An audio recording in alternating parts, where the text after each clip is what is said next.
국강입니다. 자, 9월 모평 끝났어요. 자, 이번 시간에는 그 양자역학으로 알아본 상호 베타적 공존 이 지문에 대해서 이제 해설을 좀 해볼 건데요. 그 해설을 시작하기에 앞서 이 지문을 선생님이 이제 읽어보고 그 다음에 이제 문제를 좀 풀어보니까 결국 이제 6월하고 9월에 걸쳐서 비문학 지문이 이렇게 나왔고 제가 이제 문제를 풀어보니까 이제 올해 수능에서는 비문학에서는 우리가 이렇게 내겠다라는 어떤 그런 방향이 많이 보이네요. 그래서요, 요 지문 이제 하나를 할 건데 그것에 있어서 선생님이 이제 앞으로 여러분들이 이런 것을 정말 신경 써야겠다라는 있어요. 그 시사점이 좀 있더라고 이번 시험에서 비문학에서 그거를 이 지문에서 좀 알아볼 수가 있으니까 먼저 그거부터 이야기를 좀 해볼게요. 첫 번째. 그래서 그 첫 번째는 문단 독서 전략을 정말 잘 세워야 될 것 같습니다. 문단 독서 전략.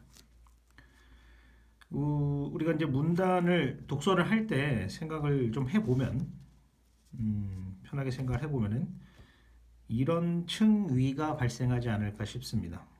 첫 번째, 문단의 중심 화제에 대한 이해가 일어날 수가 있겠죠. 문단의 중심 화제에 대한 이해 있을 수 있겠죠. 이 단락이 무엇에 대한 이야기인가? 그것에 대한 이해. 그 다음에 두 번째 층위에서 생각할 수 있는 내용은 바로 문단의 구조입니다. 뭐 아시다시피 글이 어려워지고 길어지고 하나의 문단 안에서도 일정한 구조를 보이고 글의 흐름을 보이게 돼 있죠. 그 문단의 구조에 대한 이해도 바로 전략의 일부가 됩니다. 그 다음 세 번째는 그걸 다 떠나서 내용의 이해죠. 내용의 이해가 수월하게 잘 되면은 우리가 그 글은 좀 할만한 글이고 술술 여러분들이 읽을 때도 지나가겠지. 글이 잘 읽히고 그 다음에 문제가 수월하게 풀리고 어려움이 없었다라는 그런 이야기는 바로 이 세 가지가 동시에 잘 일어난다는 이야기예요.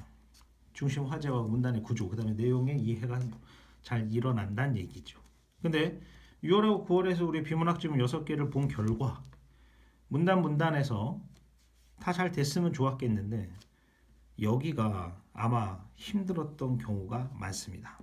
내용의 이해가 좀 잘 안 되지. 그래도 이야기를 해보는 게 뭐냐면 여러분들은 그래도 문제가 하나의 지문에 딸려있는 문제 수가 많고요. 그리고 반드시 해결할 수 있는 문제는 있습니다.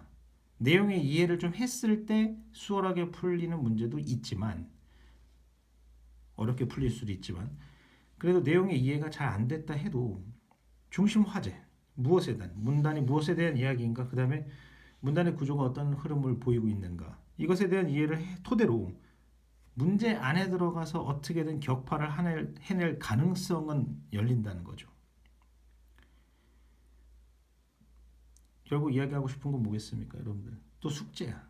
그래서 무엇에 대한 이야기인가? 그 다음에 문단의 구조를 정말 잘 짜면서 실전에 임해야 됩니다. 내용 이해는 다시 이야기하면 뭐라고? 내용 이해가 잘 되면 그건 쉬운 글이라니까. 근데 잘 안 들어와. 그게 문제야. 하지만 그 부분은 분명히 문제를 내. 그럼 그 문제를 푸는 데 있어서 가능성을 높이는 방법은 그 문단이 어떻게 흘러갔는지 그 다음에 무슨 이야기를 했는지를 이 방향을 잘 잡아놔야 그나마 그 문제에 들어가서 가능성이라도 있더라고. 글은 끝까지 진행해야 됩니다. 자, 그 얘기가 첫 번째 하고 싶었던 거고요. 그다음 두 번째는 이 양자역학 이 지문을 보니까 생각이 드는 두 번째 바로 뭐냐면은 어려운 문제일 때다. 어려운 문제일 때 문두가 뭔지는 알 테고 그 다음 보기입니다. 여기 독해 전략 세우셔야 돼요. 문두야 독해라고 할 필요도 없겠지. 한 줄이니까. 문두는 이게 바로 윗글을 중심으로 해야 되는지 보기를 잘 봐야 되는지 이런 것에 대한 이해입니다. 문두를 보고 문제 출제의 방향을 읽어내셔야 되고요. 좀 이따 이제 문제 뒤에 저 28번이나 이런 거 할 때 이야기를 좀 더 드리죠. 문도를 잘 읽어내고 이 문제 방향은 뭘까? 또는 이 문제는 어떤 사고를 해라 라는 가이드를 주는 게 문도에 있어요. 그 다음에 보기의 독해의 중요성, 전략. 다시 말하지만 어려운 문제일 때라고 이야기했어요. 수월하게 여기가 잘 되고 그런 식의 글이었으면은 굳이 이런 얘기를 안 해도 돼. 근데 이게 아니란 말이야. 실전에서는 얼마나 어려움을 겪었겠니. 그래서 이야기를 해보죠. 자, 이 두 가지 시사점 한번 생각을 해보시기 바랍니다. 문단의 독서 전략 준비하셔야 될 것 같습니다. 시간 얼마 없는데요. 얼마 없는 시간에도 연구하시면 만들 수 있습니다.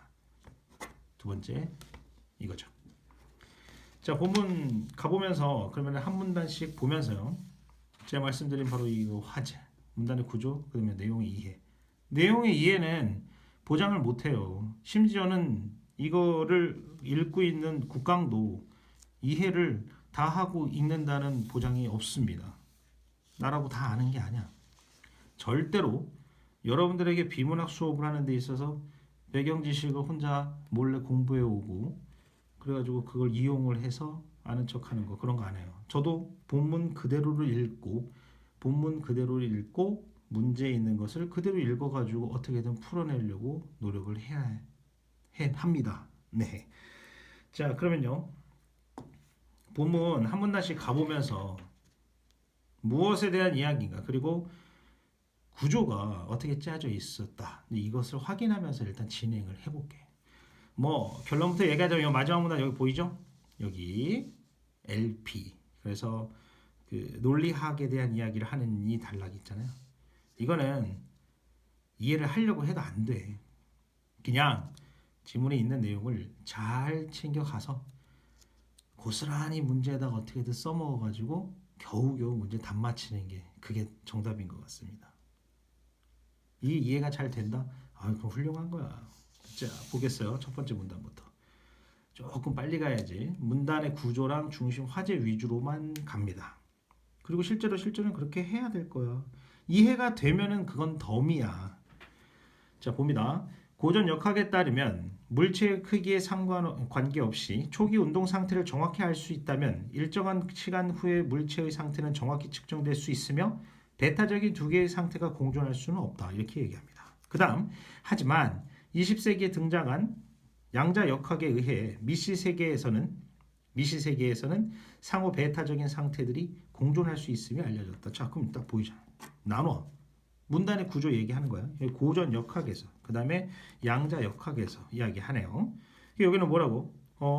이렇게 이야기하다가 결국 하고 싶은 얘기는 이거잖아. 배타적인 두 개의 상태가 공존할 수는 없다. 하나. 그 다음에 양자 역학에서는 미시 세계에서는 상호 배타적인 상태들이 공존할 수 있음이 알려졌다. 완전 대비되고 있어. 정리되잖아. 이 정도는. 고전 역학과 양자 역학 차이가 명확하게 보입니다.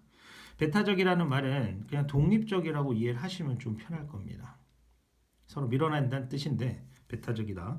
그래서 어쨌든 두 상태가 공존할 수가 있다라는 게 바로 최근 양자역학에서의 이해다. 이렇게 되죠. 두 번째 문단 가요. 자, 미시 세계에서의 상호 배타적인 상태의 공존을 이해하기 위해 위에서 했어요. 자, 거시 세계에서 회전하고 있는 반지름 5cm의 팽이를 생각해 보자. 거시 이야기를 한번 해보겠답니다. 일단 미시를 이해하기 위해 거시. 자, 그 팽이는 시계 방향 또는 반시계 방향 중 한쪽으로 회전하고 있을 것이다. 팽이의 회전 방향은 관찰하기 이전에 이미 정해져 있고 다만 관찰을 통해 알게 되는 것이다. 이와 달리 미시 세계에서 자, 또 달라집니다. 자, 전자만큼 작은 달팽이래 자꾸. 작은 팽이 하나가 회전하고 있다고 상상해 보자. 그렇대요. 미시 거시는 알겠지. 이 정도는. 자, 이 팽이의 회전 방향은 시계 방향과 반시계 방향의 두 상태가 공존하고 있다. 이렇게 얘기합니다. 전자만큼 작은 공간, 작은 팽이에서는 시계 방향과 반시계 방향의 두 상태가 공존한다. 여기 했던 이거네. 상호 배타적인 상태들이 공존할 수 있음. 이거 받고 있어요. 지금. 자, 하나의 팽이에 공존하고 있는 두 상태는 관찰을 통해서 어느 한 가지 회전 방향으로 결정된다. 관찰을 통해 한 가지 회전 방향으로 결정된다. 두 개의 방향 중 어느 쪽이 결정될지는 관찰하기 이전에는 알 수가 없다. 거시 세계와 달리 양자 역학이 지배하는 미시 세계에서는 우리가 관찰하기 이전에는 상호 배타적인 상태가 공존하는 것이다. 좀 비슷한 얘기 계속합니다. 관찰을 통해서 한 가지 방향으로 결정. and 여기서도 우리가 관찰하기 이전에는 상호 베타적인 상태가 공존. 같은 얘기죠. 베타적인 상태의 공존과 관찰 자체가 물체의 상태를 결정한다는 개념을 받아들이기 힘들었기 때문에 아인슈타인은 당신이 달을 보기 전에는 달이 존재하지 않는 것인가? 그게 말이 되나? 라는 말로 양자역학의 해석에 회의적인 태도를 보였다.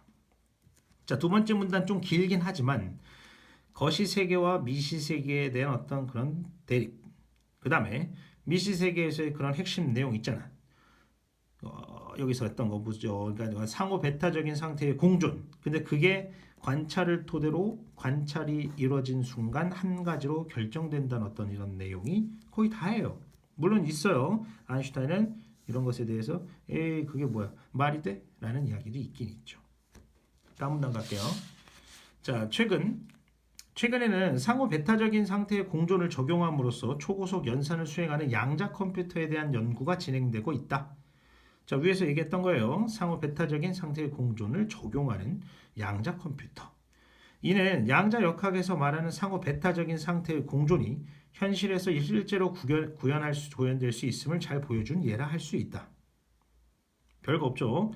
미시세계에 대한 이런 성과는 거시세계에 대해 우리가 자연스럽게 지니게 된 상식적인 생각들의 근본적인 의문을 던지겠지. 니네가 생각해 이상하지? 이 같은 의문은 논리학에서도 볼 수 있다. 뭔가 이어집니다. 딴 데로. 자, 이 문단은 굳이 할 거 있겠냐? 뭐 양자 컴퓨터에 대한 연구라든가. 그 다음에 근본적인 의문을 던지지. 그렇죠? 상식적인 것에 대해서. 요 정도? 문단 나눌 만한 것도 별로 없네요. 자, 그 다음 가볼게요. 자, 여기서 아까 마지막에 뭐라고? 논리학에서도 뭔가를 볼 수가 있다. 이게 뭐를? 상호 베타적인 상태의 공존. 볼까요? 고전 논리는 참과 거짓이란 두 개의 진리치만 있는 이치 논리이다. 그리고 고전 논리에서는 어떠한 진술이든 참 또는 거짓이다. 뭐 같은 비슷한 얘기 맞지 않아요? 참 아니면 거짓이란 얘기겠지. 어디서? 고전 논리에서. 자, 이는 우리의 상식적인 생각과 잘 들어맞아요. 자, 그러나 바뀌어 또 대립되지. 프리스트에 따르면 참인 진술과 거짓인 진술사 이외에 참인 동시에 거짓인 진술이 있다. 이게 이제 특이한 거구만. 참인 동시에 거짓인 진술이 존재할 수 있다. 프리스트라는 사람이 나와서 이야기. 자, 이를 설명하기 위해 그는 거짓말쟁이 문장을 제시한다. 거짓말쟁이 문장을 이해하기 위해 그럼 이거는 이제 이렇게 해서 구체적인 설명이라고 생각하면 되겠죠. 뭐를 참과 거짓이 동시인 진술 이거겠지? 자, 그것은 이제 거짓말쟁이 문장이라는 것을 이해를 해보겠답니다. 보이죠? 거짓말쟁이 문장을 이해하기 위해서 자기 지시적 문장과 자기 지시적이지 않은 문장을 구분해 보자. 자, 봐요. 그러면은 이렇게 흘러가네. 참과 동시에 거짓인 진술이 있습니다. 그것을 거짓말쟁이 문장에 삼아 알아보세요. 그 다음에 거짓말쟁이 문장은 또 어떻게 알아봐야 돼요? 자기 지시적 문장, 지시적이지 않은 문장을 토대로 이해를 해야 된다. 이렇게 가죠. 과학에서 흔히 하는 그런 그 서술 패턴 아니야? 우리 글 전체에서 그 중요하게 다루는 어떤 핵심적인 개념을 설명하기 위해서 그 부차적으로 그 중요 설명을 하기 위해서 부차적인 개념이 이렇게 추가되는 그런 상황 우리가 많이 그 기출 문제에서 생각을 해봤을 수 있었던 그런 지문 구조죠. 자, 어쨌든 여기서 보죠. 자기 지식적 문장을 이해해야 거짓말쟁이 문장을 알 수 있고 그래야 참과 동시에 거짓이 같이 되는 그런 진술을 확인할 수가 있다는 거 아니야. 우리가 해야 되는 건 이거지. 자, 보세요. 자, 자기 지시적 문장은 말 그대로 자기 자신을 가리키는 문장이다. 이거 어려워 아직까지. 근데 예를 들어서 설명해 줍니다. 그럼 이제 일단 이런 데 나누면 되겠네요. 자기 지시적 문장 얘기 이제 빠져나갈 거니까 이렇게 또 구체적인 설명으로 가죠. 자, 예를 들어 이 문장은 모두 18음절로 이루어져 있다. 이거 음절이란 말 모르면 이제 쥐지치고 여기서 자, 이제 위에 문장 얘기 그대로입니다. 지금 여기 이 문장은 어쩌고저쩌고 이루어져 있다. 이거 자체가 18음절로 돼 있어요. 음절은 한 글자를 생각하면 되겠죠? 참인 문장은 자기 자신을 가리키며 그것이 몇 음절로 이루어져 있는지를 말하고 있단 말이야. 그런가 봐. 참인 문장은. 반면 페루의 수도는 리마이다 라는 참인 문장은 페루의 수도가 어디인지만 말할 뿐 자기 자신을 가리키는 문장은 아니다. 지금 여기 이 두 문장 사이에 어떤 그 차이점을 발견했으면 괜찮네요. 보면은 자기 자신을 가리킨다. 문장이 자기 자신을 가리킨다. 페루의 수도는 리마이다라는 문장은 뭔가 이 문장 자체가 뭐 페루를 가리킨다든가 이런 건 아니란 말이지. 그렇죠? 자, 좋습니다.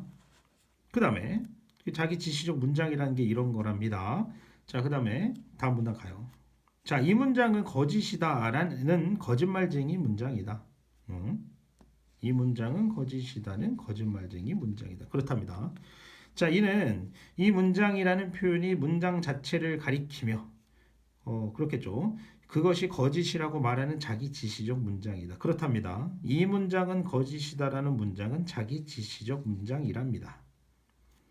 그렇다면 프리스트는 왜 거짓말쟁이 문장의 참인 동시에 거짓, 이거 또 나왔지. 결국은 해야 되는 거. 부여해야 한다고 생각할까? 이에 답하기 위해 우선 거짓말쟁이 문장이 참이라고 가정해보자. 일단 첫 번째 케이스. 그렇다면 거짓말쟁이 문장은 거짓이다. 이거 이해됩니까?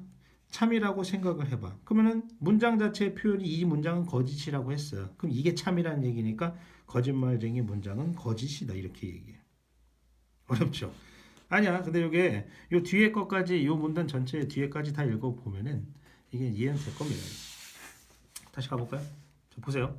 왜냐하면은 바로 이 문장은 바로 자기 자신을 가리키며 그것이 거짓이라고 말하는 문장이기 때문에 참이란 얘기야.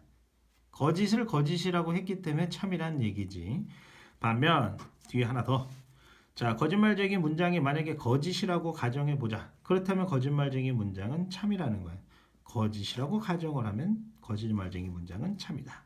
왜냐하면은 그것이 바로 문장이 말하는 바이기 때문이다. 이렇게 얘기합니다. 이 문장은 거짓이다. 이게 거짓이래. 그럼 참이겠지. 그죠?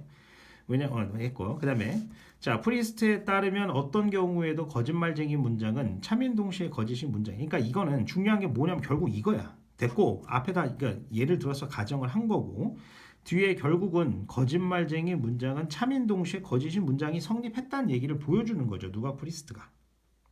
됐죠? 됐지? 지금 이 사람이 지금 이야기하고 있는 논리를 보면서 정작 제일 하고 싶은 이야기. 그 앞에 맨 앞에도 표현이 돼 있어요. 보면은 여기 보면은 이 문장은 거짓이다는 거짓말쟁이 문장이다 이렇게 있고. 결국 이제 요걸 이야기를 왜 꺼냈어? 아까 이야기했듯이 아까 왜 꺼냈죠? 바로 프리스트가 바로 참인 동시에 거짓인 진술이 있다. 이렇게 결국 이거에 대한 이야기를 갖다가 이렇게 길게 가고 있어. 이 얘기 하고 싶은 거란 말이야. 다시 갑니다. 자, 따라서 그는 거짓말쟁이 문장에 참인 동시에 거짓을 한다고 생각한다. 그는 거짓말쟁이 문장 이외에 참인 동시에 거짓인 진리치가 존재함을 뒷받침한 다양한 사례를 또 제시했었답니다. 특히 그는 양자 역학에서 상호 베타적인 상태의 공존은 이 점을 시사하고 있다고 본다. 이렇게 얘기해. 이게 결국 다시 돌아왔지요. 아까 했던 양자 역학 상호 베타적 공존. 같이 있을 수 없을 것 같은 것들이 같이 있다는 얘기거든. 뭐 하기 전에 관찰을 하기 전까지. 그거에 대한 이야기를 이렇게 하면서 논리학 어떤 그런 것까지 끄집어내고 있습니다. 프리스트의 뭘로? 프리스트의 참이면서 거짓 문장이겠죠. 자, 여기까지는 그래도 어떻게든 할만했을 것 같은데. 자, 다음 문장 가보죠. 마지막입니다. 자, 고전 논리에서는 참 동시에 거짓인 진리치를 지닌 문장을 다룰 수 없기 때문에 고전 논리로는 뭐라고? 참과 동시에 거짓 이것을 진리치를 가진 문장을 다룰 수가 없어. 이거는 앞에서도 잠깐 봤겠지만 여기 맨 앞에도 또 나와요. 아까 어디 논리학 시작한 앞에 있지? 여기서 여기서 고전 논리는 참과 거짓이란 두 개의 진리치만 있는 이거 화면 이거 땀 때문에 그렇구나. 아씨 이거 화면이 우네. 별로다 이거. 장갑이라도 끼고 해야겠다. 아이고 화면이 되게 우네. 나 몰랐어 지금 땀 때문에. 더워. 자 여기에 고전 논리에선 참과 거짓이 이게 같이 있을 수는 없다. 이제 그 얘기죠. 다시 왔어요. 그래서 자 그래서 때문에 다시 돌아왔어요. 고전 논리에서는 다룰 수가 없어. 그래서 프리스트는 그것도 다룰 수 있는 비고전 논리 중 하나인 LP를 제시한다. 이게 새로 나왔어. 그런데 LP에서는 직관적으로 자 그런 데를 일단 나눠볼까 일단. 자 보세요. 자 여기까지는 일단 어찌됐든 고전 논리로는 다룰 수가 없어요. 그래서 LP를 가지고 왔어요. 그런데 LP에서는 직관적으로 호소력 있는 몇몇 추론 규칙이 성립하지 않는다. 안 되는 게 있다는 거예요. 뭔가를 들고 왔는데 거기서는 추론 규칙이 성립하지 않답니다. 자, 전권 긍정 규칙을 예로를 들어 생각해 보자. 뭐 이제는 요거 이제 이야기가 이제 더 이제 자세히 갈 것 같은데요. 전권 긍정 규칙이 바로 그 성립하지 않는 어디서 LP에서 성립하지 않는 어떤 예가 되겠죠. 쭉 이제 진행할 거예요. 어디까지? 무려 끝까지. 거의 끝까지. 뭐가? 성립하지 않는 거. LP에서는 전권 긍정 규칙을 예를 들어서 바로 LP에서는 추론 규칙이 성립하지 않음을 이렇게 길게 보여주는데 알다시피 이제 여기가 좀 어렵지. 이 별짓을 다 해서 이제 한 문제가 나왔고 별짓을 다 해서 이제 풀어냈어야 되는데 어려움이 보입니다. 그래도 이렇게만 했어도 괜찮다니까? 글은 끝냈잖아. 어떻게 됐든 간에. LP를 갖고 왔는데 거기서도 규칙이 성립하지 않아. 안 되는 게 있어. 그래가지고 뭐라고? 이렇게 끝나잖아. 봐봐요. 이렇게 끝나. 비록 잘 안 되지만 그래도 뭐 하나의 시도의 의의가 있다. 이렇게 끝나거든요. 문단의 구조는 작거든. 할 수 있겠죠. 그 정도는 일단. 그렇게 일단 그런 마무리하고 풀 수 있는 문제는 해결을 하고 어차피 이게 이제 글이 어려우면은 이해가 한 번에 된다는 게 참 쉬운 일이 아닙니다. 물론 되면은 그 사람은 그날 개탄 거죠. 근데 아닐 확률이 너무 높지? 안 되는 문제는 그러니까 이해를 한 번에 쭉 했어서 풀 수 있는 문제가 분명히 있다는 얘기네요. 그래. 그리고 이제 이해가 안 됐기 때문에 좀 안 되는 문제도 있어요. 근데 걔는 여러분들이 시간을 투자를 해서 또는 다른 방법, 별 방법 또는 본문에 있는 내용의 어떤 그것을 잘 가져가서 어떻게든 해결을 해야겠지. 틀릴 수도 있어. 어렵거든. 다른 애들 많이 틀릴 거야. 그래 도전을 해봐야 될 거 아니야. 특히 이제 2등급권 이상인 사람들은 신경 써야겠죠. 그런 부분. 자, 문단이 이렇게 그렇게 갔습니다. 일단 글이요. 지금. 근데 여기 이야기는 제가 문제를 풀면서 다시 해볼게요. 어떻게든 한번 해보겠습니다. 자, 그리고 이제 문제를 좀 볼 건데요. 자, 이제 문제를 다 다루진 않고요. 문제를 다 다루진 않을 거고. 제일 어려웠던 거 이거 3개만 할 겁니다. 지금 보세요. 28번부터 가보겠습니다. 문제입니다. 자, 28번. 여기 있죠. 이거 갑니다. 28번. 이거 많이 어려웠었던 문제인 것 같은데 일단 문두를 한번 볼래? 자 일단 위글을 바탕으로 하라고 하고 있고 그리고 여기 봐봐. 보기의 해놓고 이해를 시키고 있지.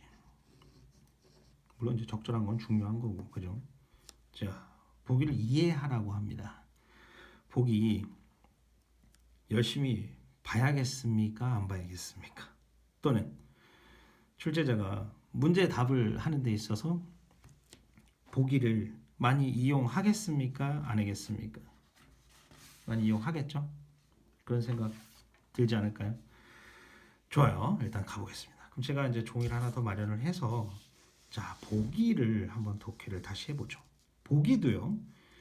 문단이 있어요. 그리고 문단이 있고 마찬가지로 똑같이 문단 구조가 있습니다. 그러면은 이해가 안 됐다면, 이해가 잘 안 된다면은 거기에서 했던 이야기를 정보를 잘 추려놔야 될 거 아닙니까? 그죠? 그런 생각은 반드시 해야 됩니다. 보기 우습게 봤다가는 큰 코 다쳐요가 바로 6월, 9월의 비문화에서의 시사점, 수능에 그대로 이어질 것 같네요. 그리고 보통 보기를 똑바로 안 읽었다가 큰 코 다치는 그런 문제들이 여러분들이 가장 어려운 문제입니다. 여러분들한테 가장 어려운 문제. 그렇더라고요. 이거 계속 공통되고요. 수능도 이어집니다. 자, 보기 한번 가볼게요. 보세요. 자, 양자 컴퓨터는 여러 개의 이진수들을 단 한 번에 처리함으로써 괜찮지 이런 거. 자, 양자 컴퓨터 단 한 번에 처리함으로써 일반 컴퓨터보다 훨씬 빠른 속도로 연산을 수행한다. 연산 속도에 영향을 미치는 다른 요소들을 배제하면 뭐 이런 거는 됐고요. 이진수를 처리하는 횟수가 적어질수록 연산 결과를 빨리 얻을 수 있기 때문이다. 이렇게 했어요. 그러면 여기도 문단이 이렇게 돼 있지. 그래서 이유를 이 뒷부분에서 때문이다라고 하면서 이유를 이렇게 얘기하고 있죠. 하고 싶은 얘기는 뭐예요? 바로 양자 컴퓨터는 단 한 번에 처리를 해서 엄청 빠르다. 이게 되겠지. 어렵지 않잖아. 다음 가볼까? 자, 두 번째 문단. 자, n자리 이진수를 나타내기 위해서는 n비트가 필요하고 n자리 이진수는 모두 2n승계가 존재한다. 이렇게 되어 있어. 그래? 보세요. 그럼 일단 얘기했어요. 일단 일반적인 이야기를 한 것 같습니다. 이런 거는 이제 가져가야지. 뭐라고? n자리 이진수. n자리 이진수는 n비트다. 맞죠? 그 다음에 n자리 이진수는 2n개 존재한다. 해보세요. 그 다음 더 가볼게요. 자, 일반 컴퓨터는 한 개의 비트에 0과 1 중 하나만을 담을 수가 있어 두 자리의 이진수인 0001, 1012를 2비트를 이용하여 연산할 때 4번에 걸쳐 처리한다. 이거 뭐라고 그랬어요? 지금 보면은 두 자리 이진수인 이 4개를 2비트를 이용하여 두 자리 이진수를 2비트를 이용해서. 근데 이거는 여기 했어. n자리면 n비트래. 돼 있잖아. 그지? 두 자리니까 2비트겠지. 그러겠지? 지가 이거 위에서 얘기했잖아. 그 다음에 4번에 걸쳐 처리한데 이거 봐 4개잖아. 몇 개? n자리 아까 n이 뭐야? 2. 2의 n승. 존재하는 개수 4개. 그러니까 4번 해야지. 맞죠? 하지만 됐죠? 하지만 공존의 원리를 이용하는 양자 컴퓨터는 0과 1을 하나의 비트에 동시에 담아 처리할 수 있답니다. 그럼 차이가 뭐예요 여기서? 얘는 하나만 담아. 얘는 0과 1을 하나의 비트에 동시에 담는데 차이가 확 보이지? 자, 그래서 두 자리 이진수를 2비트를 이용하여 연산할 때 이것도 어려운 얘기가 아니야. n자리면 2비트야. 여기 돼 있잖아. 위에서 설명했잖아. 여기서. 그죠? 그래서 단 한 번의 처리가 가능하다. 이렇게 돼 있습니다. 그렇답니다. 가져가야지. 그러니까 봐봐. 여기서는 요 4개 하는 데 있어서 4개 하는 데 있어서 4번에 걸렸고 얘는 한 번에 된다는 거. 근데 이것도 여기서 얘기했어. 메뉴에. 어디? 첫 문단에 했잖아요. 맨 앞에. 한 번에 처리한다는. 있지? 양자 컴퓨터는 처리할 이진수의 자리수가 커질수록 연산 속도에서 압도적인 위력을 발휘하겠죠. 자, 이거 보기요. 이거 거의 하나의 글급입니다. 이거 그지요? 정보 있고요. 문제 발생 여기 잘 되는 것 같은데 한번 볼까?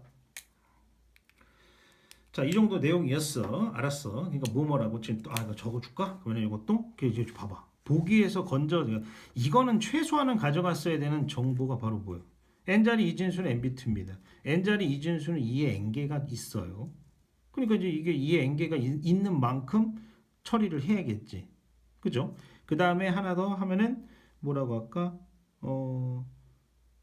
요 정도는 괜찮겠죠. 두 자리 이진수를 2비트를 이용하여 연산할 때 한 번에 처리. 뭔지 모르겠죠. 양자 컴퓨터는 우리가 이제 있는 그대로야. 보기에 있는 것만 가져가면 양자 컴퓨터는 어떻다는 거야? 두 자리 두 자리짜리 2비트로 이용하면은 한 번에 처리가 된다는 거지. 이 정도가 보기에서 해야 되는 내용이죠. 자, 이거 가지고 들어가 봅시다. 문제. 자, 문제 보죠. 자, 이게 이제 보기는 안 봐도 되겠지? 이걸로 하면 되겠죠? 자, 읽어보세요. 자, 양자 컴퓨터는 상태의 공존을 이용함으로써 그렇겠죠? 상태의 공존, 미시세계, 양자 역학, 아까 했던 거 상호 베타적인 공존 이용함으로써 연산에 필요한 비트의 수를 왜 이래? 왜 늘려? 늘리긴 뭘 늘려? 그리고 이거 모르겠는데 연산에 필요한 비트 수를 늘리는 게 아니라 바로 뭐야? 상태의 공존을 이용해서 압도적인 속도를 자랑한다. 뭐 이렇게 해야겠죠. 안 돼. 1번. 2번. 3비트를 사용하여 세 자리 이진수를 모두 처리하려고 할 때. 이것도 이거 골치 아파하지 마. 여기 이렇게 얘기했잖아. n자리 이진수는 n비트야. 세 자리, 그러니까 3비트를 이용하면 세 자리 하는 거야. 그냥 이렇게 돼 있잖니. 그래서 3비트를 이용하여 세 자리 이진수를 모두 처리하려고 할 때 양자 컴퓨터는 일반 컴퓨터보다 속도가 6배 빠르다. 6배다 빠르다. 여기만 한번 해보면 되겠네. 위에 건 맞거든. 그 6배겠냐는 거지. 자, 어때요? 봐봐. 양자 컴퓨터는 두 자리를 2비트를 사용해서 한 번에 처리가 되고, 그 다음에 일반 컴퓨터라고 생각해 보면 어때요? 지금 그래, 양자 컴퓨터를 생각하지 말고 일반 컴퓨터를 생각하고 추론하는 게 낫겠다. 일반 컴퓨터 같은 경우는 세 자리 사용해서 세 자리 이진수를 표현. 그러면 세 자리 이진수면 2의 3승계가 필요한 거 아니에요.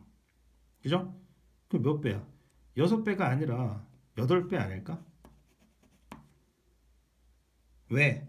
그 되지. 그러니까 일단 일반 컴퓨터는 8배. 그러니까 8개의 숫자를 8개의 수를 해야 된단 말이야. 처리를. 8번 해야 돼. 여기 들어가서 한 번, 여기 들어가서 한 번, 여기 들어가서 한 번.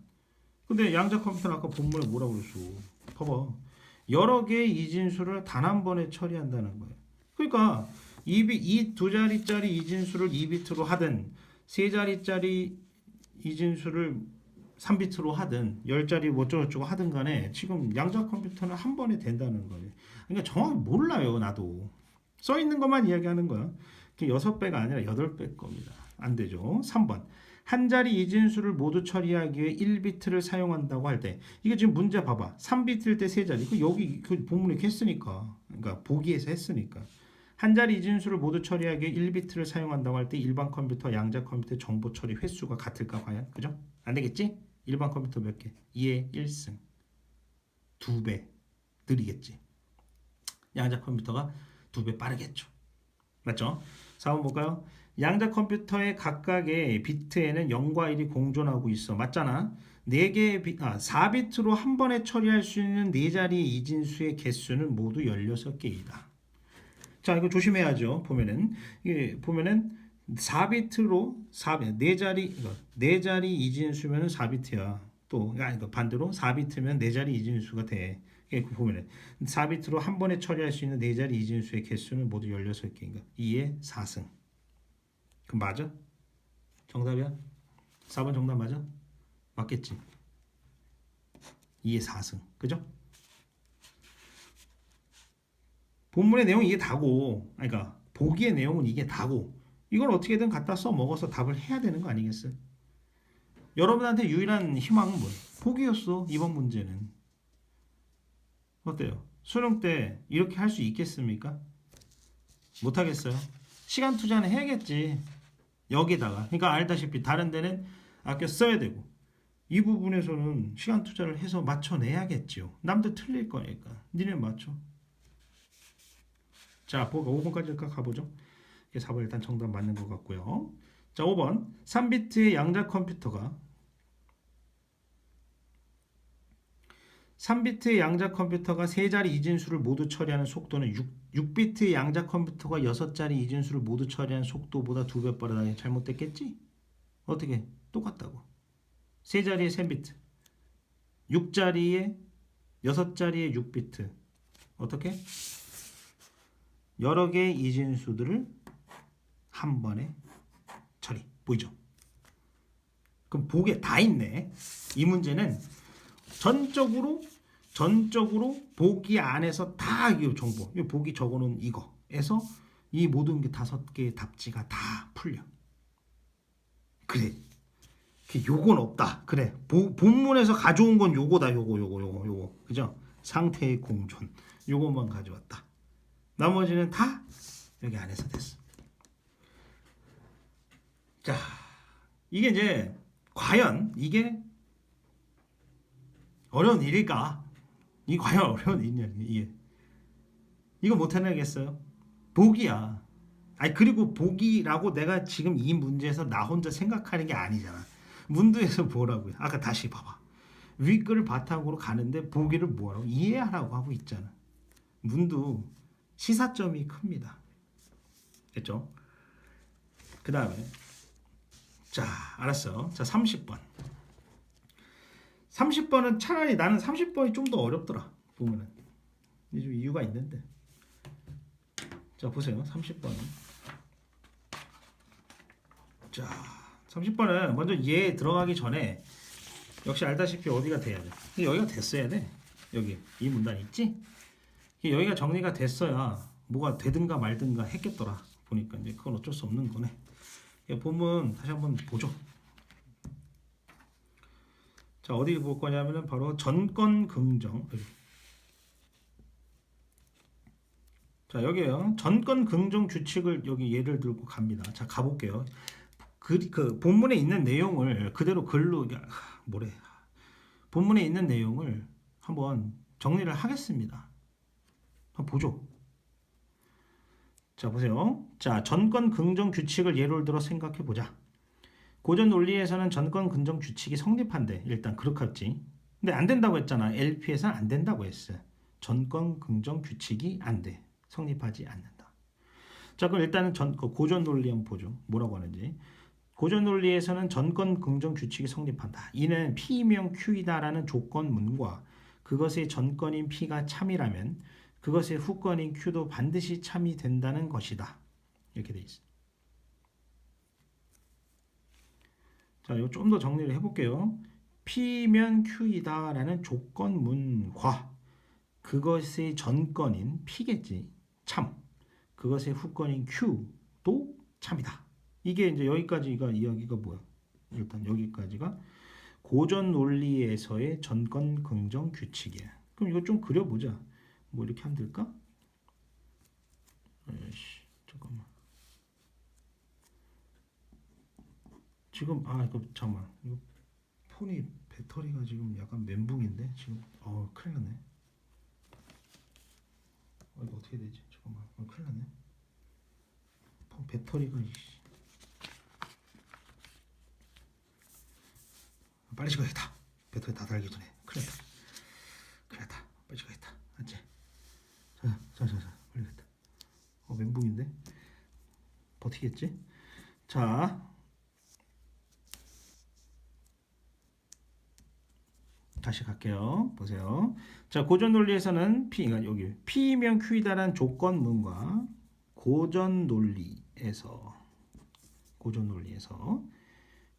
P이면 Q이다라는 조건문과 그것의 전권인 P가 참이면 됐지? P면 Q이다라는 조건문과 이 중에 전권인 P가 이 두 개가 뭐면 참이면 그럼 뭐라는 거야 지금? 그게 참이면 후권인 Q도 반드시 참이 된다는 거예요. 네. 이렇게 되면은 Q 이것도 참 이렇게 되는 거 아니지?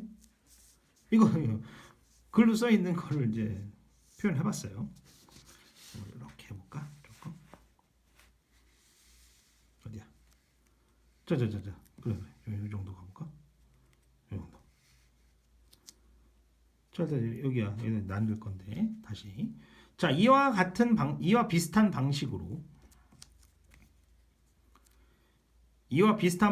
LP에서 전권 긍정 규칙이 성립하려면 조건문과 그것의 전권인 P가 모두 참 또는 참인 동시에 거짓이라면 그것의 후권인 Q도 반드시 참 또는 참인 동시에 거짓이어야 한다.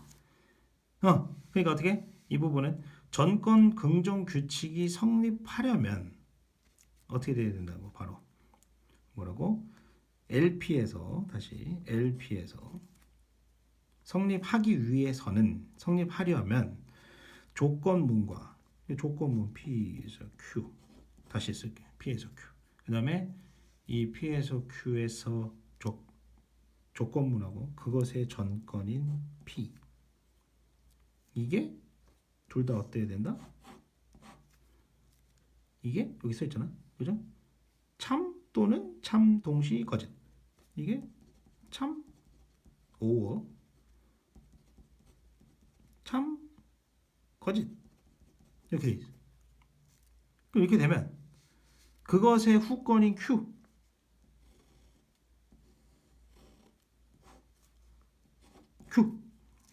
반드시 참 또는 참 동시 거짓 이렇게 돼야 되는데 자 그러나 여기 그러나 보이죠? 그러나 자 LP에서 조건문의 전권은 P 조건문의 전권 P 참인 동시에 거짓이고 후권은 거짓인 경우 여기야 지금 보면은 자 조건문의 전권이라고 하고 있어. 그러니까 여기가 이렇게 할까? 여기다 써도 되고 조건문의 전권이 참인 동시에 거짓이면 그 다음에 후권은 거짓인 경우 이럴 때는 이건 이제 이렇게 돼야 되고 싶은 거고 요거는 그죠? 조건문과 정권은 뭐가 되는 거야? 모두 참 동시에 거짓이지만 그러니까 원래대로라면 이게 참거짓이면 여기도 참거짓이 나와야겠지. 왜냐하면 여기가 참 또는 참거짓이고 그렇게 되면 후권이 참 또는 참거짓이 나와있잖아. 이러고 싶은 거 아니야 고전 논리처럼. 근데 이게 전권과 그러니까 조건문과 전권이 참 거짓이면 이게 후권이 뭐가 된다는 거야? 거짓이 나온다는 거야 이런 식으로. 그냥 이렇게 나와야 되는데 이게 안 되고 이렇게 나온다는 거지. 이 얘기를 하는 거거든 지금 현재. 그 다음에 그리고 끝나. 전권 긍정 규칙이 성립하지는 않지만 이렇게 하면서 뭐 하나의 시도에 의의가 있다 이러고 끝나죠. 자, 이 상황이에요 지금 현재. 골치 아프죠? 정신없지 지금. 다시 한번 보면은 여기 그 본문의 내용을 지금 본문의 내용을 본문에서 했던 이야기를 갖다 이제 그림을 그려본 건데 이렇게 했었어야 됩니다. 이게 문제가 지금 보니까요. 자, 한번 가볼게요. 그러면 문제. 자, 보세요. 아, 이거 여기서 끊어야겠는데 큰일 나네 이거. 아, 참 답답하네 진짜. 자, 보세요. 자자자자자 이렇게 할까요? 이렇게 하는 게 낫겠다. 하나씩 보지 뭐, 그죠? 자, 윗글을 통해 니은. 자, 니은은 이제 본문의 니은은 조건문이에요. 뭐냐면 P면 Q이다. 이걸 얘기하는 거죠. 니은은 조건문. P면 Q이다. 자, 이것에 대해서 적절한 추론을 한번 보시고 이렇게 돼 있어. 자, 보세요. LP에서 P가 참인 동시에 거짓이고 Q가 거짓이면 봐봐 여기 있지 그대로네. P가 참인 동시에 거짓이고 Q가 거짓이면 니은 거짓이냐? 뭐야? 이거지. 그지? 거짓 아니지? 니은 이거잖아. P면 Q이다. 이거잖아 지금. P면 Q이다. 그럼 좀 얘나 둘 다 참 거짓이다. 이렇게 가야겠지. 맞겠죠? 이거 본문에서 이야기한 거야 이대로. 맞지? 그래서 참 거짓이라고 하면 안 돼요. 여기서 뭐래? 거짓이라고 하면 안 되지. 거짓이 아니라 참 거짓이라고 나와야겠죠. 알겠습니까? 어렵죠? 이게 틀렸어. 거짓이 아니야. 이게 2번. 자, LP에서 이거 안 보인다. 자, 2번. LP에서 니은과 P가 참인 동시에 거짓이면 LP에서 니은과 PQ 그 다음에 P가 참인 동시에 거짓. 또 이거네. 그러면 Q도 반드시 참인 동시에 거짓이 아니라 뭐 나와야 돼? 거짓 나왔지 아까? 거짓 나왔지? 그지? 그러니까 이게 뭐야? 참인 동시에 거짓이 틀렸어. 다음 3번. LP에서 니은과 P가 참 또는 참인 동시에 거짓이면 니은과 PQ, 니은과 P가 참 또는 참 동시 거짓이면 Q도 참 또는 참인 동시에 거짓이 나오겠니? 나오면 되니? 이거 나온다 안 나온다? 아까 본문에서 이거 안 나오더라 이렇게 했잖아. 잘못됐죠. 4번. 자, 고전 논리, 이거 이제 넘어갔어. 고전 논리에서 N과 P가 각각 거짓이 아닐 때, 고전 논리에서는 근데 N 아님, 거짓이든가 참이든가 둘 중에 하나였던 그 본문 내용 기억납니까? 거짓이 아니란 얘기는 참이거든. 그러면 Q는 거짓이다? 참이겠죠. 이건 본문입니다. 본문에 그 부분 아닌 데서도 나왔어요. 고전 논리에서는 참 아니면 거짓. 그러니까 이건 거짓이 아니니까 참. 5번. 고전 논리에서 니은과 P가 참이면서 Q가 거짓인 것은 불가능하다. 어때요? 고전 논리에서 봐봐. 니은과 P가 이거 PQ, 니은, 그 다음에 Q, P, 참. 이게 참이면은 이것도 참이어야겠지? 그러니까 거짓인 것은 불가능하다. 역시 본문에서 했던 참 아니면 거짓이라는 고전 논리에 비춰 봐도 이게 정답이 되겠죠. 자, 일단 좋습니다. 여기까지 찍고요. 이게 31번까지 해야 되는데 이거는 제가 질문을 받고 나중에 하겠습니다. 수업 시간에 할게요. 이 31번은. 이거 지금 시간도 그렇고 배터리도 그렇고 준비를 좀 더 잘하고 해서 미안합니다. 자, 어찌됐든 지금 다시 정리를 좀 하면은 이거 어때요? 지금 보니까 아까 처음에 이야기 드렸던 그거를 좀 잘 기억을 하셔야 될 것 같아요. 저 확실히 그죠? 보면은 이거 뭐라 그랬어? 아까 처음 그죠? 했던 거 몰두 이야기 그지? 앞에서 했는데 그만하자. 아무튼간에 자 일단 여기서 일단 종료하겠습니다. 고마워요.